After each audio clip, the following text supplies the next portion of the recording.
73 साल गुजर गए, हुक्मरान आ रहे हैं, जा रहे हैं, पार्टियां आ रही हैं, जा रही हैं, चेहरे पुराने गुजर रहे हैं, नए चेहरे आ रहे हैं, चेहरे बदल रहे हैं, लेकिन निजाम नहीं बदल रहा।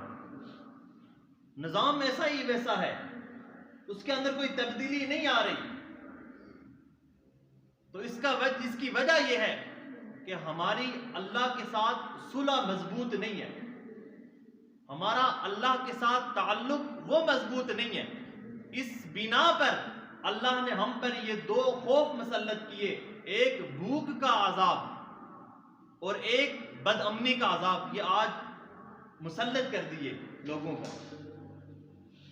और इस भूख का जो वाहिद इलाज है वो यही है कि इंसान अपने रब की तरफ रुजू करे, अपने अल्लाह के साथ ताल्लुक बनाए, उस रब के साथ सुलह करे, तो उसके सारे के सारे मसाइल हल हो जाएंगे।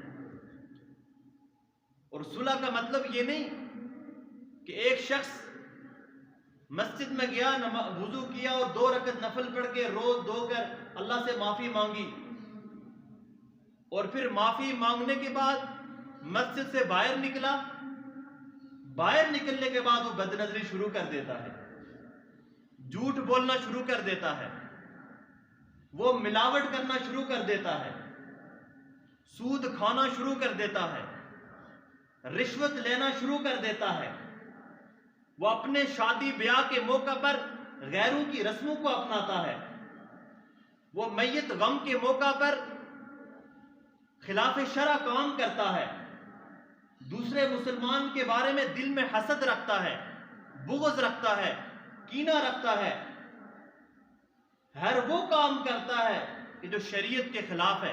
तो ऐसी सुलह अल्लाह को मंजूर नहीं है, बल्कि अल्लाह की जात तो ये चाहती है कि मेरा बंदा, जो मैंने उसे जिंदगी अता की है, जिंदगी के हर शोबे के अंदर वो अपने मामलात को ठीक करे। वो कारोबार करता है, वो लेन देन करता है, वो शादी ब्याह का मौका आता है, गमी खुशी का मौका आता है, हर मौका पर शरीयत के जो अहकामात है उनको फॉलो करे।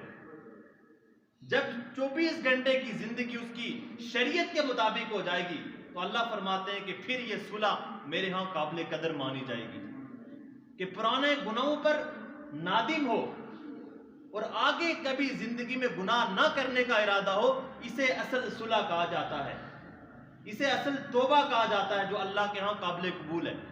और अल्लाह के यहां इसकी कदर मंजिलत भी है, कदर मंजिलत भी है। तो इंसान अपने मामलात को ठीक करे। इमाम मोहम्मद रहमतुल्लाह अलैह इमाम अबू हनीफा के शागिर्द हैं, और इनका पूरा नाम मोहम्मद बिन हसन शैबानी है। बहुत सारी किताबें लिखी मामलात के ऊपर।